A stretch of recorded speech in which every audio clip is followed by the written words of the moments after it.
server equipment. And doing a number of other projects, a trade show, some workshops, and free web hosting, and free training, and all kinds of neat things. We've been going through a website redesign process, and I wanted you to tell me if there's anything wrong with this picture.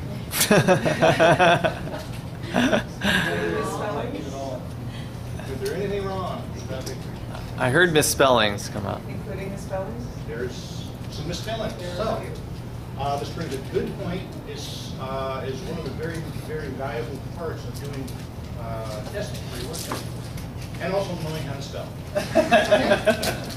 I've had 10 people look at this, and nobody has caught anything on yet. You're the first folks to actually point something out. That there was anything wrong with that picture, and I've looked at it. That's so. You can get into that current point where you're looking at your code, looking at your website design, and everything looks great. And then you have somebody else look at it. It's like, how did I miss that? So this is going to be our front page for our website as soon as we fix the millimeters. But without further ado, I'll turn it back to Ryan, and you can get the show on the road. Did you want to talk just briefly about the Joomla? Because that's coming up, Joomla Days. That's exciting piece. So we have a trade show coming up, a 3-day event here at Cascadia in the Mobius Auditorium, May 21st through May 3rd. So Friday, Saturday, and Sunday event. Its focus is on a content management system for making websites called Joomla. Our website at Ratner is based and built upon Joomla, and those of you that have gone to the site have noticed that it's interactive. Once you logged in, you see content that you didn't see when you were just a visitor. That's some of the power that having a interactive content management system-based website will give you as you go along in your career about picking a platform to design a website with. Consider Joomla. It's open source, it's free to use, and you have access to all the source code. It's written in PHP, JavaScript, XHTML, uses a lot of CSS. Anyways, that's Joomla. But the trade show itself is going to be on, we're going to have speakers talking about different uses of Joomla, talking about their projects where they're building modules to extend the functionality of Joomla.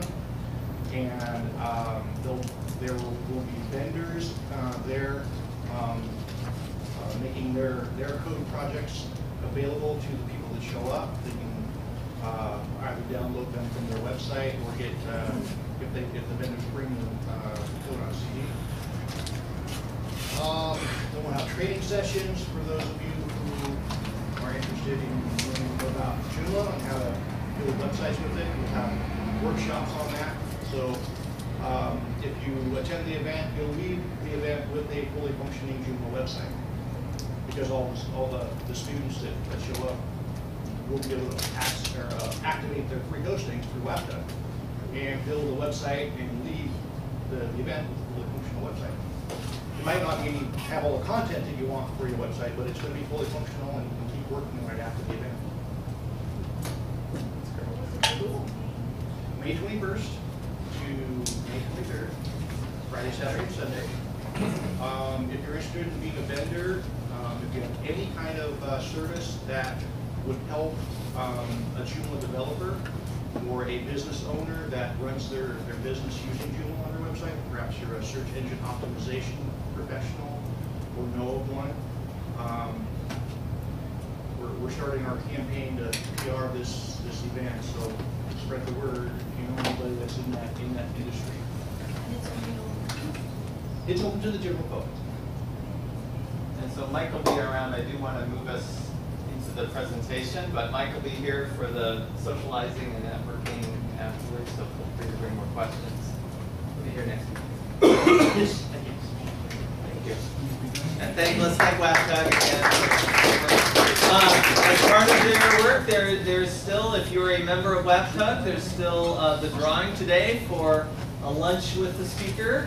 So get your name in. We'll take names just at the end of the talk, and we'll make that drawing and get a free lunch. So without further ado, I think I already introduced Julie enough. We'll just have her get rolling right into her. Thank you. You're welcome. Thank you for inviting me. If anybody can't hear, let me know, but I try to avoid a microphone.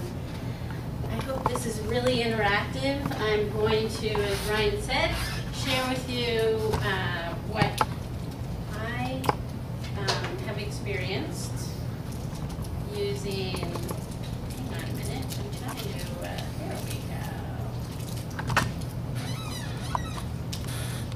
There we go. Share with you what I've learned about data. And this is not a trick question. What do you think comes first, the data or the questions?